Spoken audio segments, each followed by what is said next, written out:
Hello everyone, I welcome you all to Divya Career. So students, in today's session, I will be discussing important questions based on Module D of BFM. So do subscribe the channel and also press the bell icon so as to get the timely notification of all the uploaded videos. साथ में इन सभी videos की PDF के लिए do join our Telegram group and I have shared the link of the Telegram group in our description box. तो वहां से जाके टेलीग्राम ग्रुप भी ज्वाइन कर लीजिए, वहां पर आपको इन सभी वीडियोस के पीडीएफ मिल जाएंगे। So let's start with our today's session. So आज का फर्स्ट क्वेश्चन रीड करते हैं। Which of the following formula correctly represents net interest margin? Options are net interest margin is equal to interest income divided by net profit. Option B net interest margin is equal to net interest income by average total assets. Option C net interest margin is equal to interest income by average total assets. Option D net interest income is equal to interest expenses by total earnings. तो देखिए, पहले एक आपका term होता है net interest income which represents the difference between the interest earn by the bank. Interest वो किस पे अर्न करती है? ऑन लोन्स एंड एडवांसेस जो बैंक्स देती है, minus the interest that it pays on the deposits and all. So उसको क्या कहते हैं? जो डिफरेंस आता है that is known as net interest income. फिर आपका एक टर्म होता है which is net interest margin which is actually the profitability ratio, जो ये बताता है हाउ वेल द बैंक और the company is using its net interest companies using its assets to generate the net interest income. So net interest margin का क्या formula होता है? It represents net interest income divided by the average total assets. कितने अच्छे से ये अपने banks assets को अच्छे से यूटिलाइज कर रहा है to generate the net interest income. So option B is the right answer. Okay, so इस पे आपका क्या एक सिंपल सा न्यूमेरिकल भी बन सकता है जो आप कर सकते हो अगर आपको ये फॉर्मूला याद है तो। ओके, नेट इंटरेस्ट इनकम निकालने को आए तो जो भी इंटरेस्ट अर्निंग्स लिखी है उन सबको आप ऐड कर दोगे और उसको माइनस कर दोगे विद द इंटरेस्ट एक्सपेंसेस जो भी कंपनी के हो रहे हैं, जो भी उसने पे करे हैं। ओके, तो नेट इंटरेस्ट इनकम आ जाएगा। और नेट इंटरेस्ट मार्जिन निकालना हो तो net interest income divided by the average total assets of the bank. Average assets इसीलिए है क्योंकि बैलेंस शीट पे असेट्स होगा वो एज ऑन द 31 मार्च दिखाता है, बट ये जो भी इंटरेस्ट इनकम एक्सपेंसेस ये आप लेते हो PL statements and it is for the year, तो इसीलिए आप इसमें एज ऑन 31 मार्च ना लेके आप opening assets plus closing asset divided by 2 कर देते हो। Okay, that represents the average total assets. तो ये देखिए, सभी का एक्सप्लेनेशन ऑलमोस्ट आपको हर क्वेश्चन का मिल जाएगा जिसको आप पीडीएफ से बाद में रीड कर सकते हो और उसके लिए टेलीग्राम ग्रुप ज्वाइन कर लीजिएगा। नेक्स्ट क्वेश्चन है the ratio of share holders funds to the total assets which measures the shift in the ratio of owned funds to total funds is called dash. Options are debt to equity ratio, option B equity multiplier, option C economic equity ratio, option D debt to asset ratio. So इसका right answer है option C economic equity ratio. Economic equity ratio क्या होता है आपका? कितना share holders fund है, कितना equity है, divided by the total assets. So इस फॉर्मूले से आपका क्या निकलता है? Economic equity ratio. So economic equity ratio बताता है कि कितना ज्यादा एक्चुअल में कंपनीज जो है वो या बैंक जो है वो डिपेंड हो रही है on the shareholders capital instead of debt. अगर ये रेशियो हायर भी है तो इसका मतलब कि कंपनी का या बैंक का जो है, यहाँ पे बैंक की बात कर रहे हैं, that is having the lesser reliance on the debt. तो एक अच्छी बात भी है क्योंकि जो डेट होता है it increases the financial obligations and risk.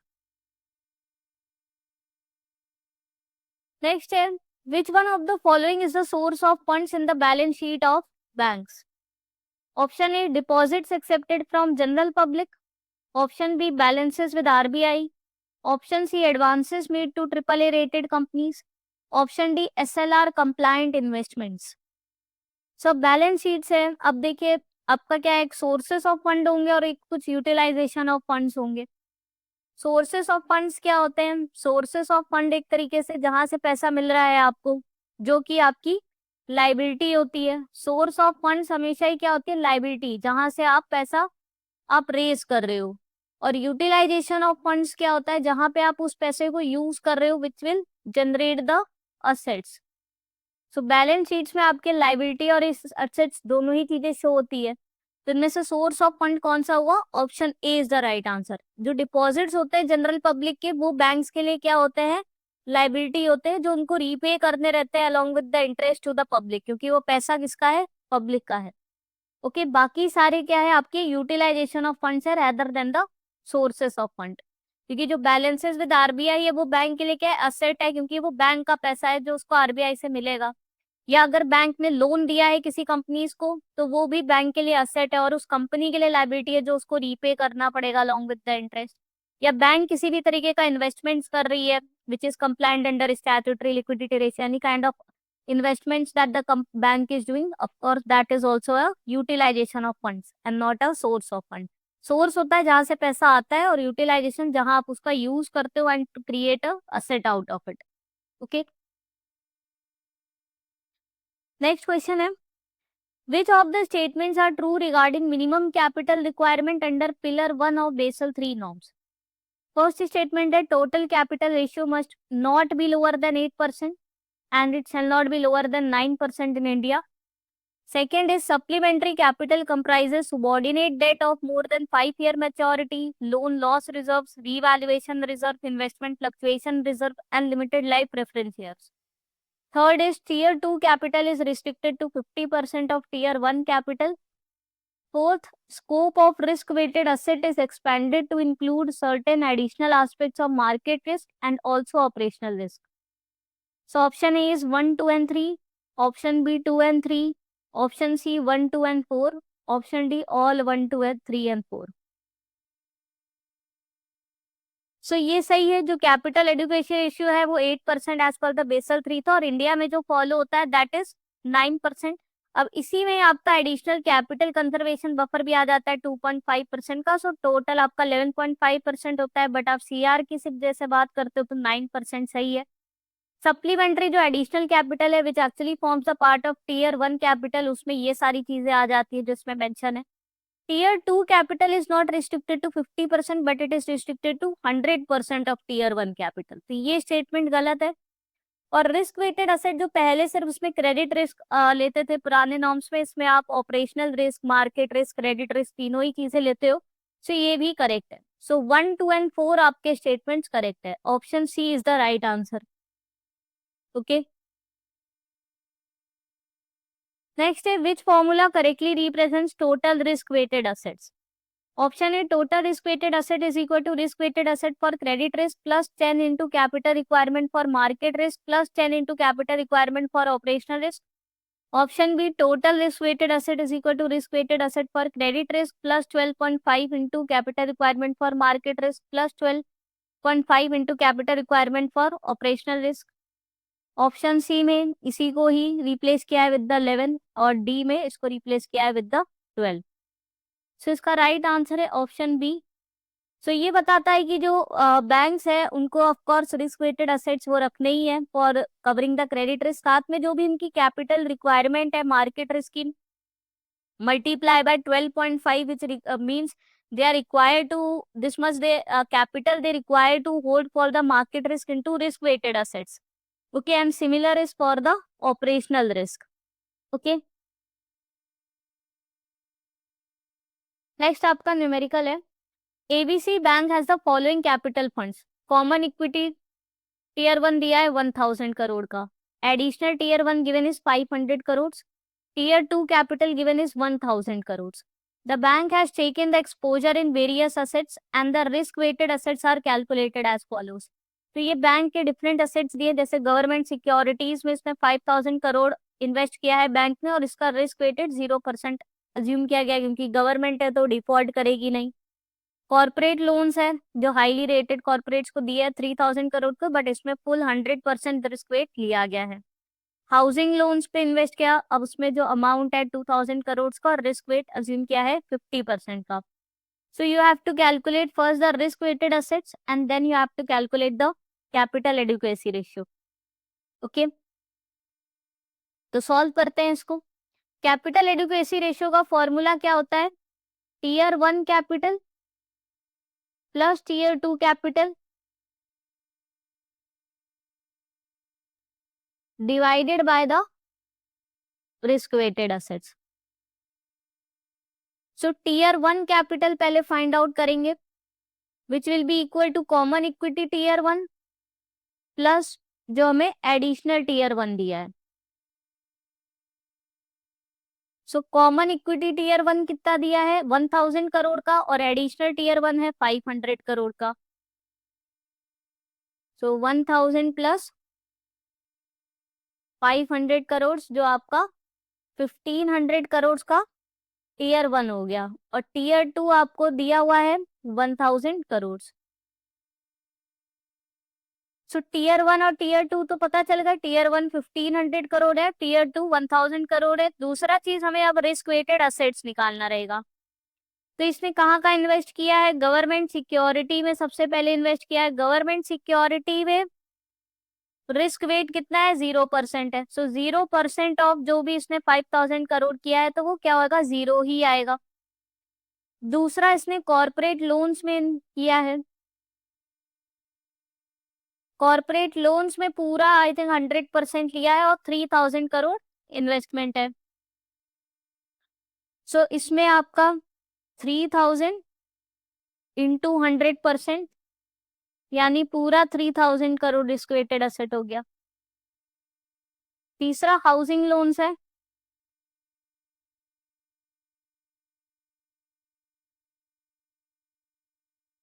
Housing loan में 2000 करोड़ का इन्वेस्टमेंट है और रिस्क वेट 50% माना गया है।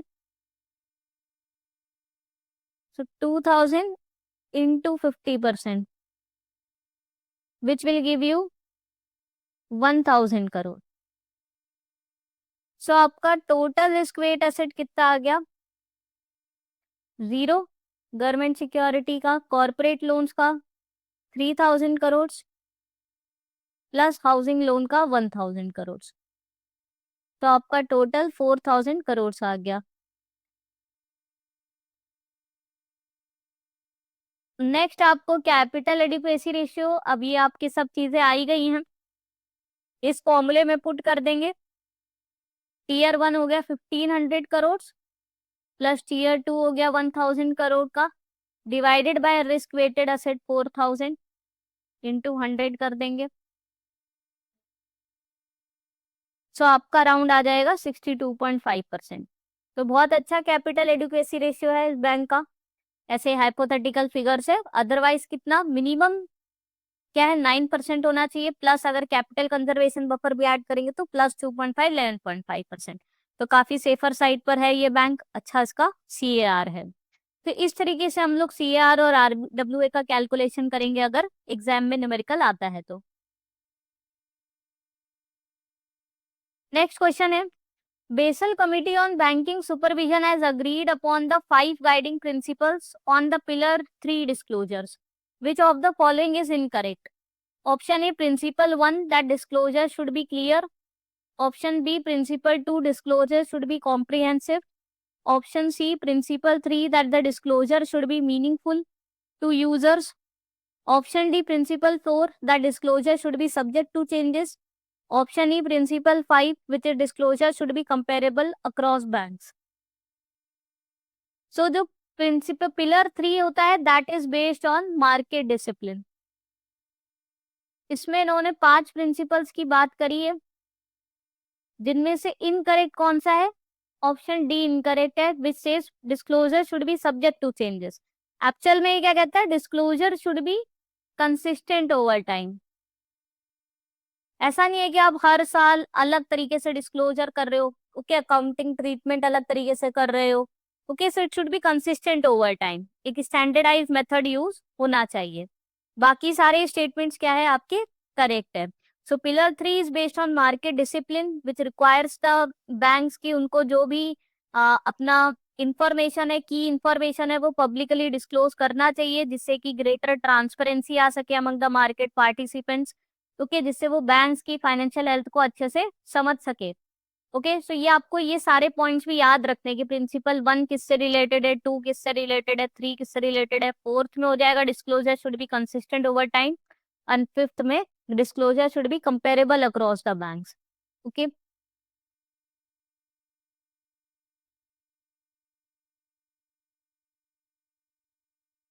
नेक्स्ट है which of the following statement is true regarding pillar 3 disclosures. Option A, banks are required to make the pillar 3 disclosure at least on an half yearly basis with certain exceptions. Option B, disclosure related to individual banks within the group would not generally be required to be made by parent bank. Option C, pillar 3 disclosure should be made concurrent with the publication of financial results and statements. Option D, all of the above.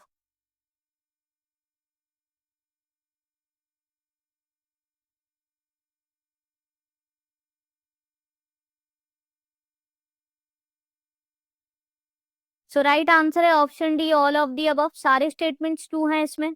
ये statements हम लोग देखते हैं. वैसे इसमें ये नहीं होना चाहिए नॉट बी रिक्वायर्ड. एक्चुअली देखिए इसमें क्या क्या पॉइंट्स है. जो पिलर 3 होता है it applies at the top on the consolidated level to which this framework applies. तो वो पूरा एक कंसोलिडेटेड लेवल पे, टॉप लेवल पे बनाया जाता है. इसका जो डिस्क्लोजर होता है that is done on an half yearly basis with an exception of following disclosure, जिसमें capital adequacy, credit risk, general disclosure for all bank and credit risk disclosure for portfolio subject to standardise approach. ये तीनों जो disclosures होते हैं that has to be done on a quarterly basis. बाकी सारे half yearly basis पे होते हैं. और इनका जो भी डिस्क्लोजर होता है that is made concurrent with the publication of financial result and statements. तो जब भी फाइनेंशियल रिजल्ट्स पब्लिश किए जाएंगे उसी के साथ ही ये डिस्क्लोजर्स भी किए जाएंगे. नेक्स्ट है what is the recommended principle for ICAP formulation. Option A, ICAP should follow a bottoms up approach. Option B, ICAP should never be discussed with or disclosed to public. Option C, ICAP should encompass firm-wide risk profile. Option D, ICAP should be monitored and managed in silos. So ICAP होता क्या है? It stands for Internal Capital Adequacy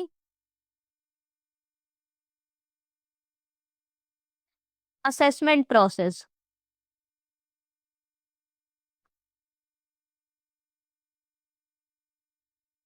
So it is a framework which is used by the banks to manage the amount of capital which they need to cover the risk that they face.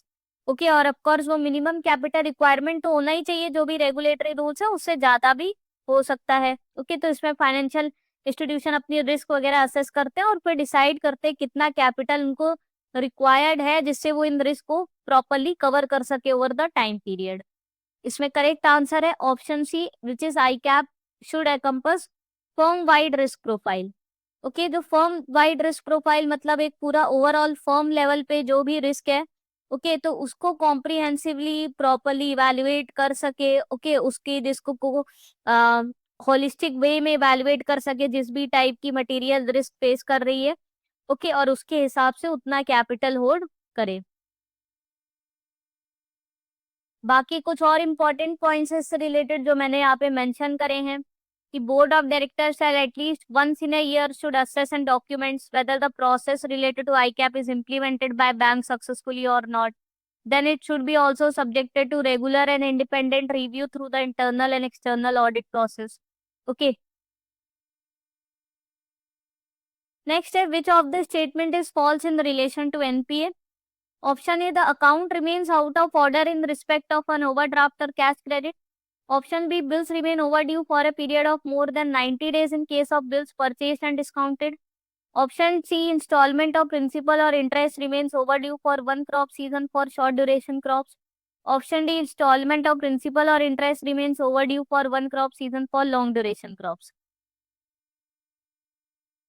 तो इसमें कौन सा statement false है? Option सी false है. NPA कब जैसे माना जाता है? जैसे टर्म लोन है और loan remain overdue for a period greater than 90 days. 90 days से ज्यादा हो गए, पैसे नहीं आए बैंक के, जो भी प्रिंसिपल प्लस इंटरेस्ट या प्रिंसिपल और इंटरेस्ट, तो वो अकाउंट क्लासीफाई हो जाएगा एज एनपीए. अगर वो ओवरड्राफ्ट या कैश क्रेडिट अकाउंट है और अगर वो आउट ऑफ ऑर्डर हो गया, it is equivalent to NPA. Out of order किन केसेस में होता है? इसमें 3 केसेस में होता है. या तो जो आउटस्टैंडिंग बैलेंस है that is continuously in excess to the sanction limit और द ड्रॉइंग पावर. जो सैंक्शन लिमिट थी, जो ड्रॉइंग पावर था, उससे ज्यादा आउटस्टैंडिंग बैलेंस रहा. दूसरा कब हो सकता है? जो आउटस्टैंडिंग बैलेंस है वो तो लेस है सैंक्शन लिमिट से, बट इसमें कंटिन्यूअस बेसिस पे कोई भी क्रेडिट नहीं हुआ फॉर 90 डेज, अगर कोई भी 90 दिन तक क्रेडिट नहीं आया अकाउंट में तो वो भी आउट ऑफ ऑर्डर हो जाता है। और तीसरा है आउटस्टैंडिंग बैलेंस तो लेस देन है सैंक्शन लिमिट से।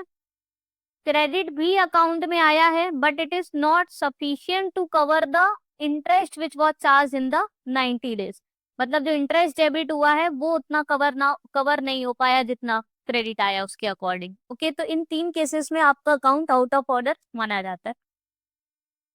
वैसे ही बैंक्स आपकी bill purchase bill discounting facility provide करती है और ड्यू डेट पे अगर उसका पैसा नहीं आया और वो ड्यू डेट 90 दिन से ज्यादा हो गई, ओके, और उसका पैसा नहीं आया तो वो भी आपका एनपीए मान लिया जाता है।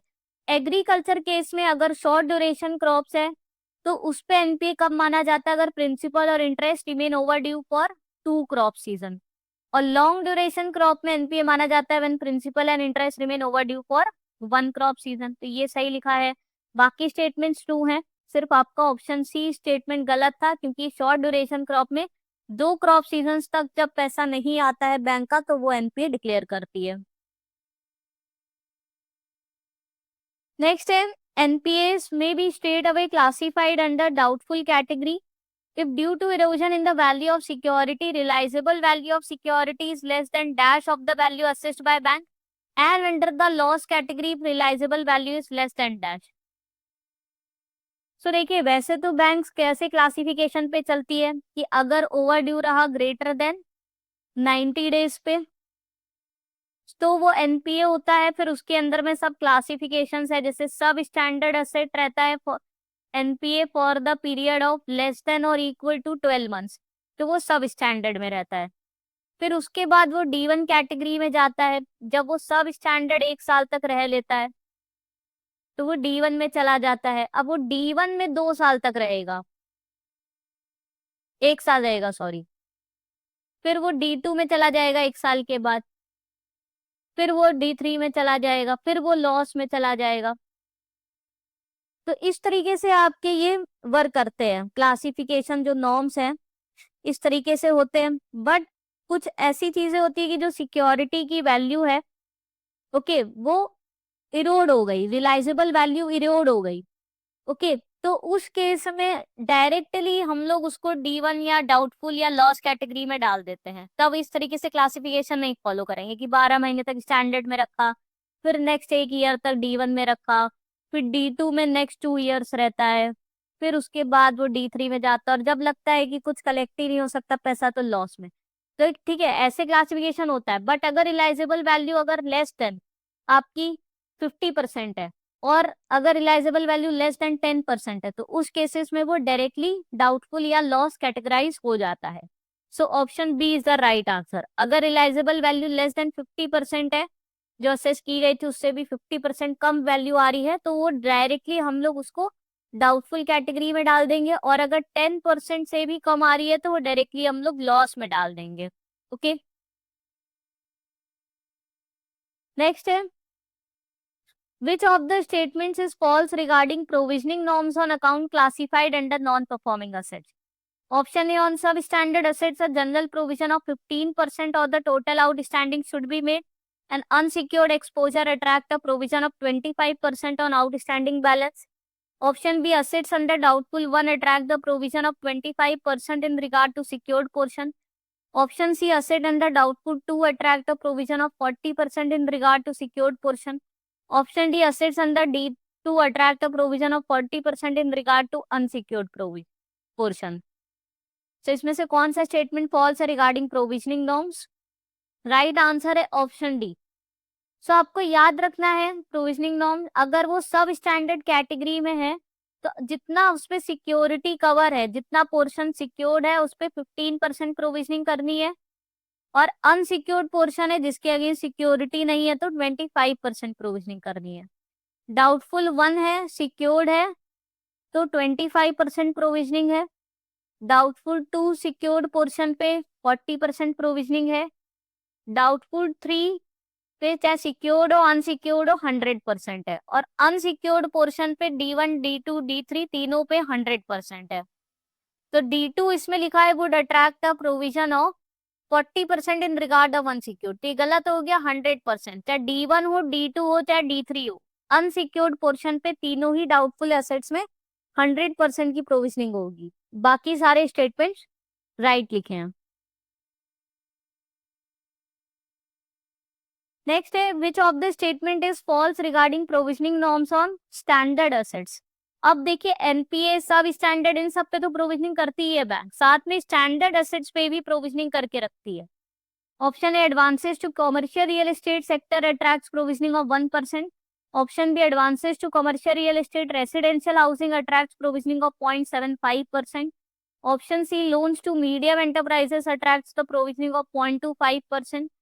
Option D, provision on home loans extended at teaser rate is 2%, which is reduced to 0.4% when the higher rates are reset after 1 year. So, कौन सा स्टेटमेंट फॉल्स है? Option C is the right answer.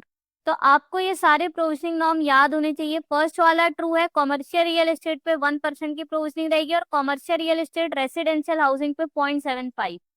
But अगर medium enterprises को जो भी loans दिए हैं उस पे जो प्रोविजनिंग रहेगी वो आपकी 0.25 ना रह के 0.4% रहेगी।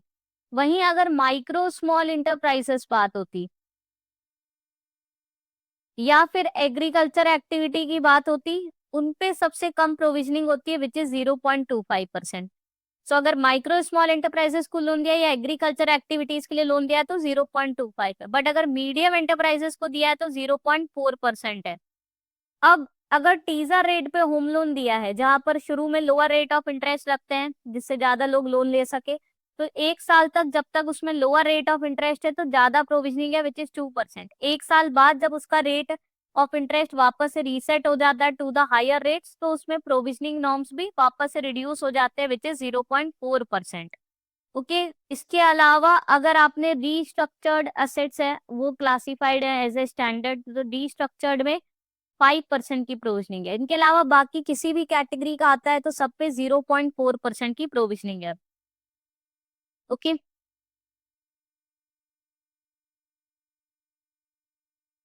नेक्स्ट है lenders to report the credit information including classification of an account as SMA to the central repository of information on large credit which is क्रिलिक on all the borrowers having aggregate exposure of dash and above.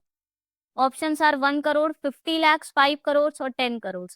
सो क्रिलिक में banks को reporting करनी रहती है on the high valued loan जिनका high loan exposure होता है which is 5 crore and above.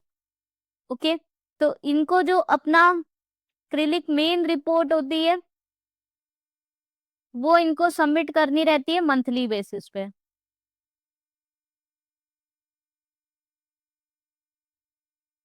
साथ में वीकली रिपोर्ट्स भी सबमिट करनी रहती है which is regarding defaults by the borrower. Okay. Next है which of the following statement is false regarding resolution plan and restructured accounts. Option A, during the review period of 30 days, lender may decide on the resolution strategy, the nature of resolution plan, approach for the implementation of resolution plan. Option B, timeline for the implementation of viable resolution plan is 180 days from the end of review period, else an additional provisioning of 20% is to be made. Option C, timeline for the implementation of viable resolution plan is 300 days from the commencement of review period, else an additional provisioning of 25% is made. Option D, interest income in respect of restructured account classified as standard may be recognized on accrual basis. In respect of restructured classified as NPA, it should be recognized on a cash basis. तो कौन से statement इसमें से false है? Option सी false statement है, बाकी सारे true हैं। बाकी सारे स्टेटमेंट्स भी आप अच्छे से पढ़ के जाइएगा, याद रखिएगा। 30 डेज का रिव्यू पीरियड चलता है, उसमें बैंक डिसाइड करता है रेजोल्यूशन प्लान करना है नहीं करना है, कैसे करना है। फिर इसकी टाइमलाइंस दी है for the implementation of plan. So review period 30 days का होता है, इसके खत्म होने के बाद 180 डेज का टाइम पीरियड रहता है ओके इस प्लान को स्टार्ट करने का, स्कोप करने का पूरा, इसको इम्प्लीमेंट करने का पूरा। नहीं अगर कर पाते 180 डेज में तो जो नॉर्मल प्रोविजनिंग हुई है डिपेंडिंग अपॉन अभी असेट कौन सी कैटेगरी में है, सब स्टैंडर्ड में D1, उसके अलावा और एडिशनल 20% की प्रोविजनिंग बैंक को करनी रहती है। और अगर बैंक जो पूरा रेजोल्यूशन प्लान नहीं इंप्लीमेंट कर पाया within 300 days from the start of the review period, ये है 180 डेज फ्रॉम द एंड, ये है from the start of the period. So उस केस में आपकी 20% प्रोविजनिंग करनी है। यही स्टेटमेंट गलत है। एक्चुअली इसमें क्या है, timeline for implementation is 365 days, और नहीं अगर कर पाती है तो एडिशनल प्रोविजनिंग पूरी 35% होगी। ओके, बाकी ऑप्शन डी भी ट्रू है। अगर आपके रीस्ट्रक्चरिंग करी है बैंक ने, ठीक है, और अगर वो अभी स्टैंडर्ड एसेट की कैटेगरी में है तो जैसे बैंक इंटरेस्ट इनकम शो करता है ऑन एन अक्रूवल बेसिस वैसे ही शो करेगा। बट अगर वो एनपीए हो गए हैं तो फिर उसको कैश बेसिस पे शो करेगा, मतलब जब इंटरेस्ट रिसीव होगा तभी उसको वो पीएल स्टेटमेंट में दिखाएगा, अदरवाइज नहीं दिखाएगा, अक्रूवल बेसिस में नहीं दिखाएगा। ठीक है, कि रिसीव नहीं हुआ बट अर्नड हो गया, डेट आ गई तो दिखा दिया, नहीं, जब वो एक्चुअल में रिसीव होगा, पैसा रिसीव होगा तभी वो पीएल स्टेटमेंट में बैंक दिखाएगा अगर एनपीए में है तो। ठीक है, तो बाकी स्टेटमेंट्स टू है, ऑप्शन सी आपका फॉल्स है, because the timeline for the implementation is 365 days from the start of period, else नहीं होता है 365 डेज में तो 35% की प्रोविजनिंग बैंक्स को करनी पड़ती है, और 180 डेज में नहीं होता है फ्रॉम द एंड तो एडिशनल प्रोविजनिंग 20% की करनी होती है। नेक्स्ट क्वेश्चन है, which of the following statement is false regarding insolvency and bankruptcy code. Option A, code permits the banks to push for the recovery of money from a company within the period of 365 days with a grace period of further 90 days if the majority of 75% of creditor agrees. Option B, under the new law, a debtor could be jailed for 5 years for concealing the property or defrauding the creditors. Option C, worker salary for up to 24 months get the first priority in case of liquidation of assets of company ahead of secured creditors. Option D, money due to the employees from PF and gratuity will not be included in the estate of a bankrupt company or individual. So कौन सा statement इसमें correct है, कौन सा sorry false है? Option ए right answer है। Option ए false है क्योंकि इसके अंदर में इंसॉल्वेंसी बैंक्रप्सी कोड में जो टाइमलाइन है for the recovery mechanism for the resolution, ये सारा 180 डेज का है। 180 डेज में रिकवर नहीं कर पा रही है तो फिर वो इंसॉल्वेंसी लिक्विडेशन की तरफ बढ़ेगी। साथ में अगर 75% क्रेडिटर एग्री करते हैं तो 90 डेज का और एडिशनल टाइम पीरियड मिल जाता है। ओके, सो 365 डेज की जगह 180 डेज होगा। बाकी सारे स्टेटमेंट्स टू हैं, ये आप याद रखिएगा कि अगर डेटर कुछ इस तरीके से पाया गया कि उसने क्रेडिटर के साथ फ्रॉड किया तो उसको 5 साल की जेल हो सकती है। जो इनको सैलरी देनी ड्यू है, worker salary for up to 24 months, तो उसको पहली प्रायोरिटी मिलती है जब रेजोल्यूशन की बात आती है। Okay, and this is priority they are given ahead of the secured creditor. अगर जो खुद के उसके एम्प्लॉयज है कंपनी के जिससे उनको पीएफ ग्रेचुटी फंड जो उसको रीपे करना है वो उसके एस्टेट में नहीं शो होगा क्योंकि वो पैसा एक्चुअली एम्प्लॉयज का और वो उनको मिलना है। ओके, नेक्स्ट है, which of the following statement is false regarding bad bank. Option A, NARCL has been incorporated to acquire stress assets with the initial target of 2 lakhs crores and the minimum size of individual stress assets is 500 crores. Option B, India Debt Resolution Company manages the resolution process for acquired asset and sell the assets to maximize the recovery. Option C, main purpose of bad bank is to generate the profits from NPA.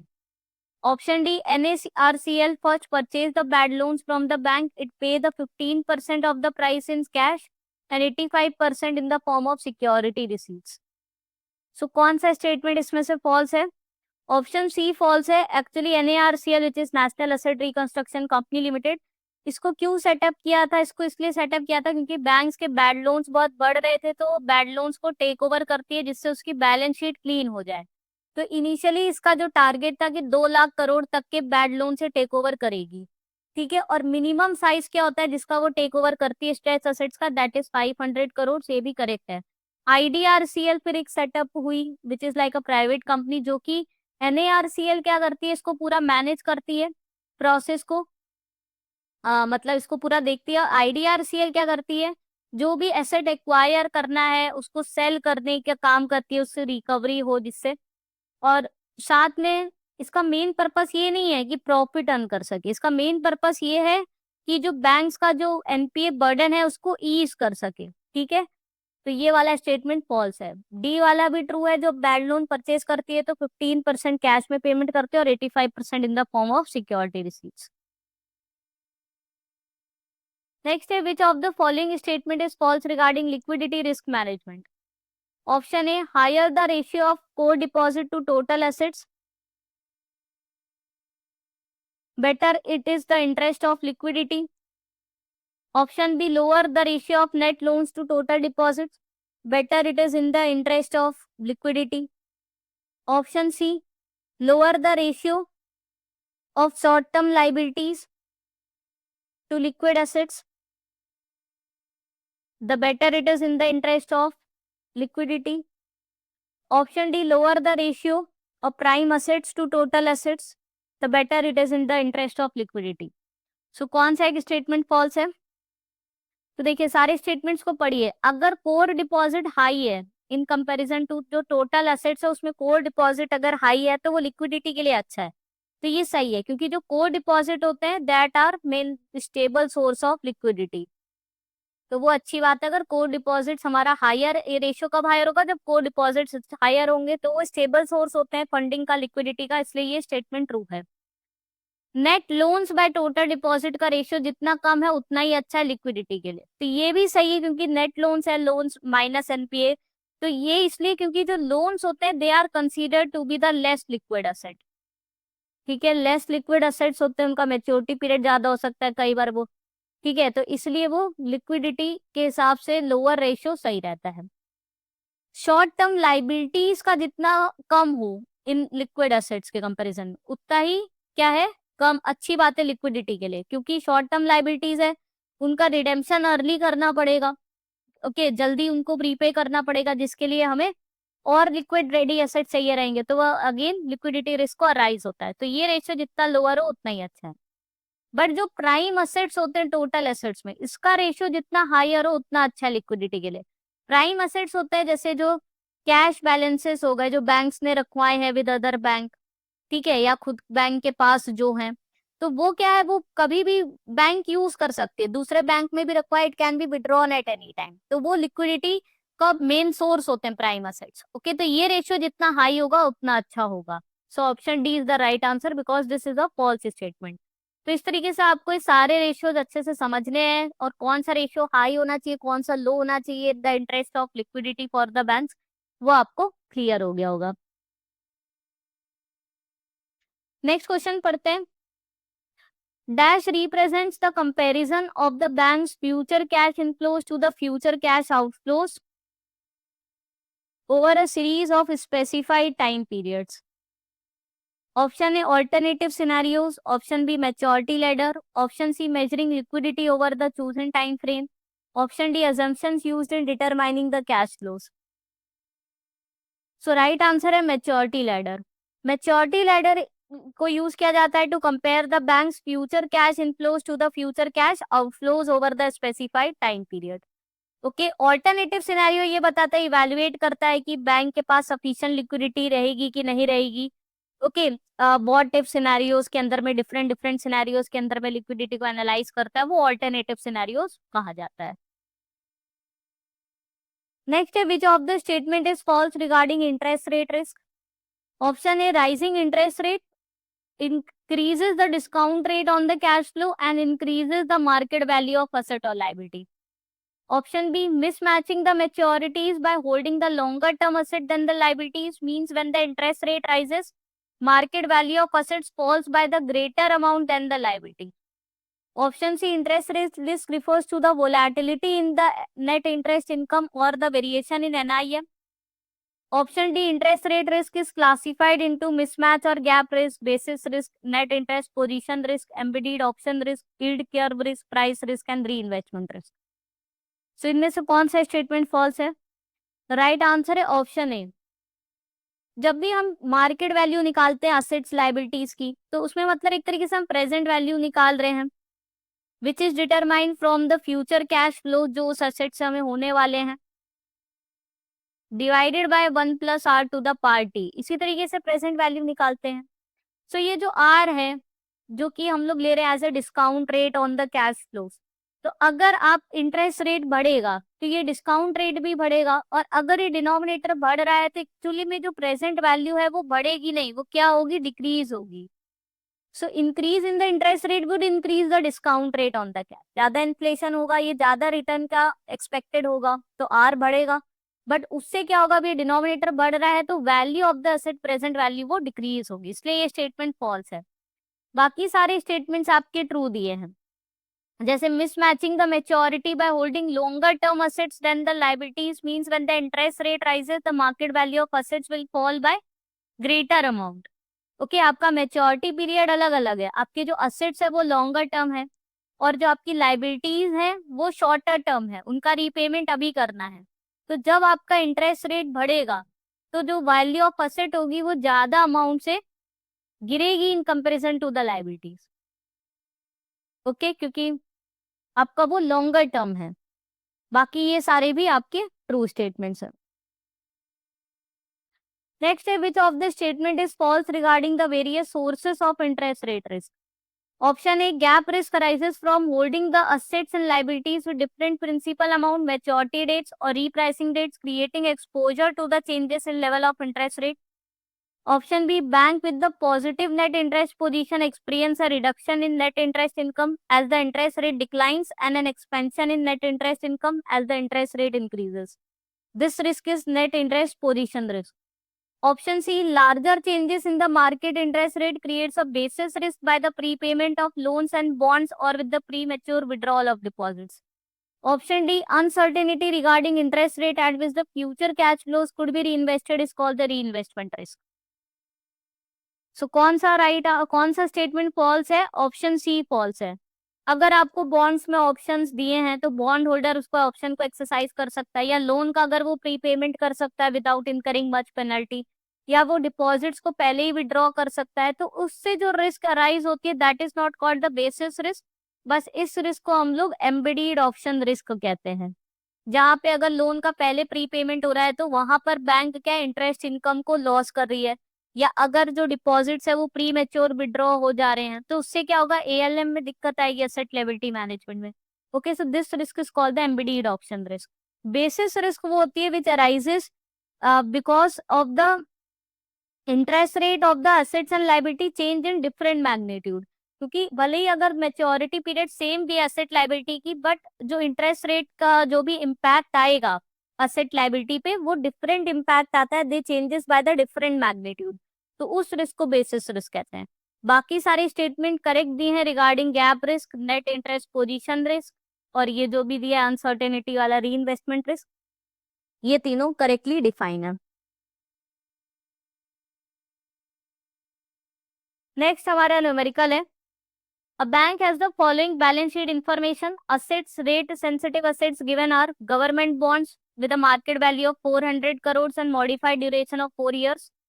Then corporate loans are given as assets with a market value of 600 crores and modified duration of 2.5 years. Rate sensitive liabilities are given, which includes term deposits with a market value of 700 crores and modified duration of 1.8 years. Short-term borrowings are given with a market value of 300 crores and modified duration of 0.9 years. Now you have to calculate three things. First, the modified duration gap. Second, the modified duration of equity if the equity is 100 crores. Third, calculate the drop in equity value for the rate shock of 2 basis points. तो ये तीन चीजें निकालनी है हमें। पहला हमें modified duration gap निकालना है। सो ड्यूरेशन गैप का फॉर्मूला होता है weighted average duration of assets minus W into weighted average duration of liabilities, जहां पे जो W होता है that is represented by rate sensitive liabilities divided by the rate sensitive assets. So पहले हम लोग weighted average duration of assets निकालेंगे। So assets क्या है, गवर्नमेंट बॉन्ड है 400 करोड़ के, कॉर्पोरेट लोन है 600 करोड़ के, टोटल असेट्स कितने के हो गए, 1000 करोड़ के हो गए। अब हमें वेटेड एवरेज निकालना है, इसका ड्यूरेशन है 4 इयर्स और इसका है 2.5 years. So weighted average 400 divided by 1000 into 4 plus 600 divided by 1000 into 2.5। So इसको आप सॉल्व करिए, आपका आ जाएगा 1.6 plus 1.5 which will be equal to 3.1 years. तो ये आपने weighted average duration of assets, हो सकता है डायरेक्टली दिया हो एग्जाम में। फिर duration of weighted average duration of liability निकालना है, जहां पे टर्म डिपॉजिट की वैल्यू है 700 करोड़ और शॉर्ट टर्म बोरिंग से 300 करोड़। इसका ड्यूरेशन है 1.8 ईयर्स और इसका है 0.9 years. So 700 divided by total liabilities 1000 crore into इसका ड्यूरेशन है 1.8 प्लस दूसरे का 300 करोड़ से लायबिलिटीज, टोटल लायबिलिटी 1000 करोड़ और इसका ड्यूरेशन है 0.9। इसको आप सॉल्व करोगे, weighted average duration of liability आ जाएगा which is 1.26 plus 0.27 which will give you 1.53 years। W हमें निकालना है RSL divided by RSA। Risk sensitive liability भी टोटल आपकी 700 प्लस 300 1000 करोड़ है और RSA भी 400 प्लस 600 करोड़ आपका 1000 करोड़ है। सो ये आपका 1000 डिवाइडेड बाय 1000 करोड़, ये आपका 1 ही हो गया।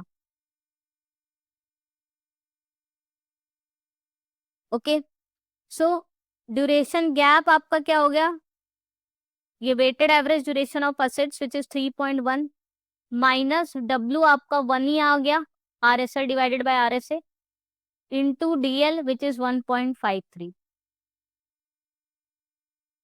तो डी गैप आपका आ गया, ड्यूरेशन गैप 1.57 ईयर्स। ठीक है, तो पहली चीज हमारी आ गई जो हमें निकालनी थी।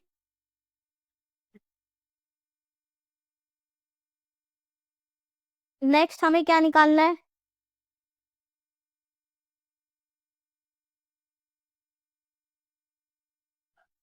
नेक्स्ट हमें ड्यूरेशन ऑफ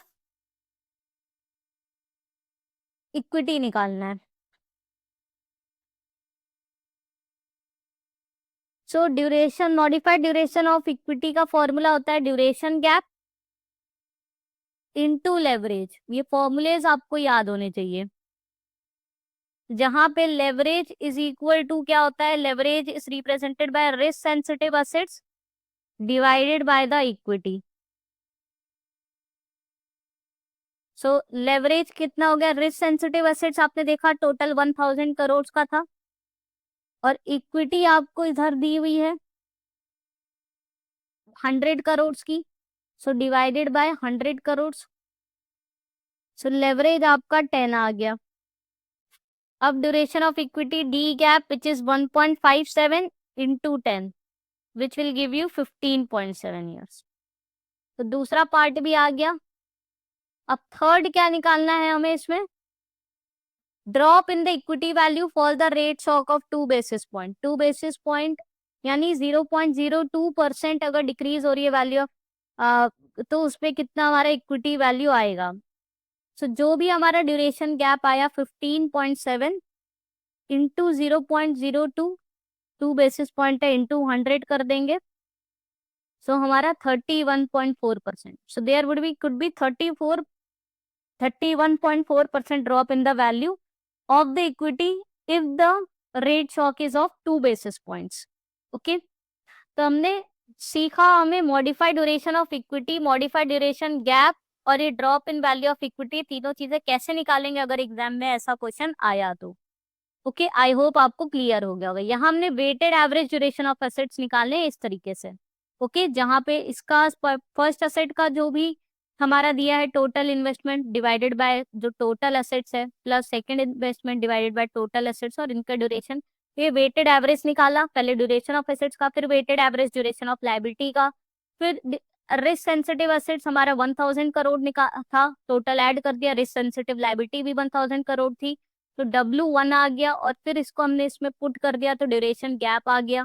फिर ड्यूरेशन ऑफ इक्विटी निकाला जिसका फॉर्मूला था ड्यूरेशन गैप इनटू लेवरेज, जहां लेवरेज का फॉर्मूला होता है risk sensitive assets upon equity, तो उससे हमने लेवरेज निकाला और इसको फिर मल्टीप्लाई कर दिया, डी गैप जो ऊपर आ गया था इनटू लेवरेज, तो ड्यूरेशन ऑफ आपका इक्विटी आ गया। ओके, और थर्ड हमने क्या निकाला कि कितना ड्रॉप हुआ इक्विटी वैल्यू में, तो जो हमारा ड्यूरेशन ऑफ इक्विटी था इनटू बेसिस पॉइंट्स कितना, 2 बेसिस पॉइंट्स रेट शॉक था तो 2 बेसिस पॉइंट्स यानी 0.02 और इनटू परसेंटेज 131.4% हो गया। ये सारा एक्सप्लेनेशन भी मैंने यहाँ पे दिया है पॉइंट वाइज एकदम अच्छे से, जो आप पीडीएफ में भी रीड बाद में कर सकते हो। नेक्स्ट न्यूमेरिकल देखते हैं। Calculate the risk capital and risk adjusted performance measures using the following data where portfolio market value given is 500 crores, annual volatility of portfolio return given is 8%, confidence level at 99%, Z score is 2.33, annual profit is 12 crores. So यहाँ पे आपको risk capital और risk adjusted performance measure निकालना है। So formula होता है risk capital का Z score into जो वोलेटिलिटी है represented by standard deviation into portfolio value. So risk capital is equal to 99% confidence level पे Z स्कोर है 2.33 इंटू वोलेटिलिटी है 8% की यानी 0.08 और पोर्टफोलियो वैल्यू है पूरी 500 करोड़ की। सो रिस्क कैपिटल आपका आ गया, इसको आप कैलकुलेटर से सॉल्व कर लीजिए, आपका ये आ जाएगा around 93.2 crore. Okay, so option जो रिस्क कैपिटल है फर्स्ट पार्ट वो हमारा आ गया। रिस्क कैपिटल मतलब कितना कैपिटल बैंक को होल्ड करना होता है to absorb the loss from its risky assets. Okay, next हमें अब क्या निकालना है, रिस्क एडजस्टेड परफॉर्मेंस मेजर। इसका फॉर्मूला होता है जो प्रॉफिट है कंपनी का divided by the risk capital. Profit divided by risk capital gives you risk adjusted performance measure. Profit कितना दिया है 12 करोड़ का और रिस्क कैपिटल है 93.2 करोड़ का, इनटू 100 कर दीजिए, आपका आ जाएगा risk adjusted performance measure 12.87%, which measures the performance by taking into account the risk taken to generate the return. Okay.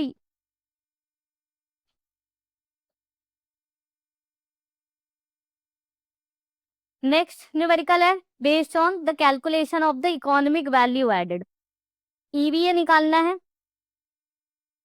So company reports following for the year: operating profit after tax 50 crores, capital employed 300 crores, required return is 12%. Calculate the EVA or the economic value added. सो ये क्या बताता है, ये बताता है कि जो economic profit कितना है एक्चुअल में कंपनी का। ओके, तो जो भी कंपनी का प्रॉफिट आफ्टर टैक्स है उसमें से कॉस्ट ऑफ कैपिटल माइनस कर देते हैं। ओके, सो वो आपका इकोनॉमिक वैल्यू एडेड होता है, कॉस्ट ऑफ कैपिटल को माइनस करता है। So economic value added is equal to profit minus capital पे जो भी रिटर्न एक्सपेक्टेड है। शेयर होल्डर को हमें इतना रिटर्न देना है कैपिटल एम्प्लॉयड पे, तो ये तो उनके पास चला जाएगा, तो कितना एक्चुअल में प्रॉफिट इकोनॉमिक प्रॉफिट है जो रह जाएगा हमारे पास, वो ही इकोनॉमिक वैल्यू एडेड है। सो प्रॉफिट टोटल 50 करोड़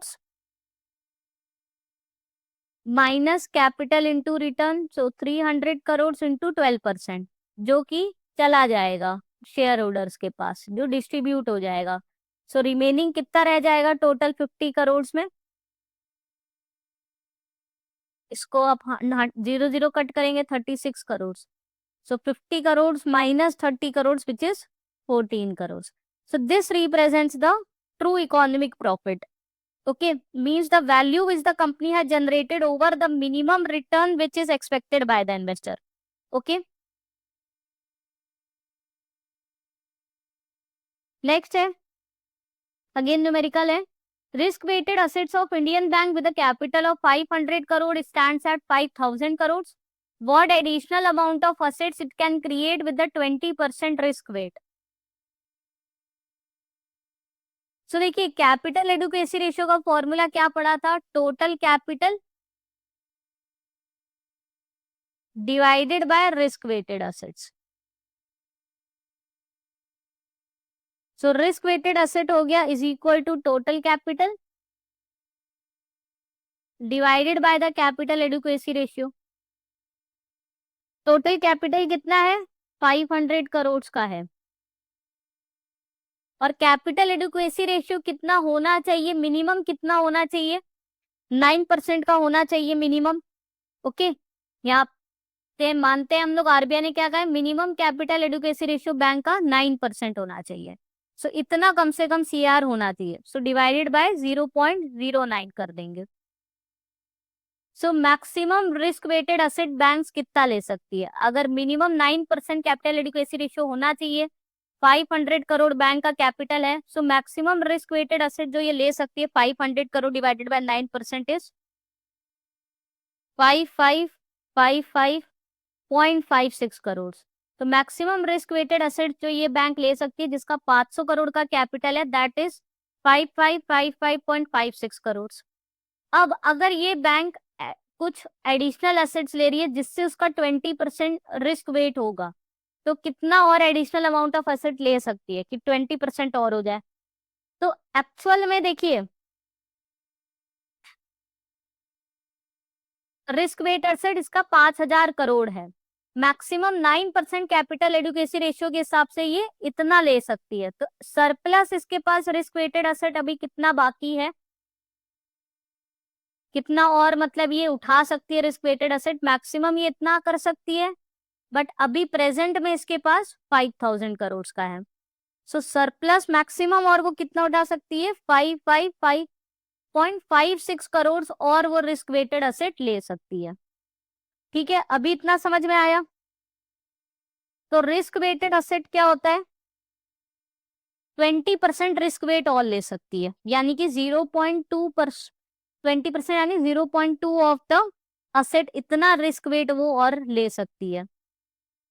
सो ये आया था हमारा 555.56 is equal to 0.2 into amount of asset. So ये आपका हो गया, इसको आप सॉल्व करिए, it will give you 277.8 crore. So वो इतने अमाउंट का असेट और क्रिएट कर सकती है क्योंकि इसके पास अभी रिस्क वेटेड असेट लेने की कैपेसिटी बाकी है। इसके कैपिटल है 500 करोड़ और risk capital adequacy ratio minimum 9% हो सकता है, होना ही है। तो उसके हिसाब से मैक्सिमम जो बैंक ये रिस्क वेटेड असेट ले सकती है अपनी बुक्स में, वो इतना ले सकती है 5555 करोड़ का। बट एक्चुअल में अभी इसके पास जो रिस्क वेटेड असेट्स है वो सिर्फ 5000 करोड़ का है, मतलब अभी 555 करोड़ का और वो रिस्क वेटेड असेट ले सकती है। सो अगर उसको 20% रिस्क वेट और लेना है तो उसके हिसाब से हमने निकाल दिया risk weight asset is equal to 0.2 into asset which is 277.8 crore के, और वो असेट्स ले सकती है।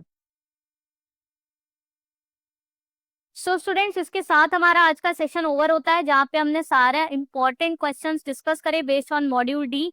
पसंद आया हो जरूर से सेशन को लाइक करके चैनल को सब्सक्राइब करके बेल आइकन प्रेस कर दीजिएगा to get the timely notification of all the uploaded videos. साथ में इन सभी वीडियोस की पीडीएफ के लिए हमारा टेलीग्राम ग्रुप ज्वाइन कर लीजिए, उसकी लिंक मैंने डिस्क्रिप्शन बॉक्स में शेयर कर दी है। See you in the next session, thank you.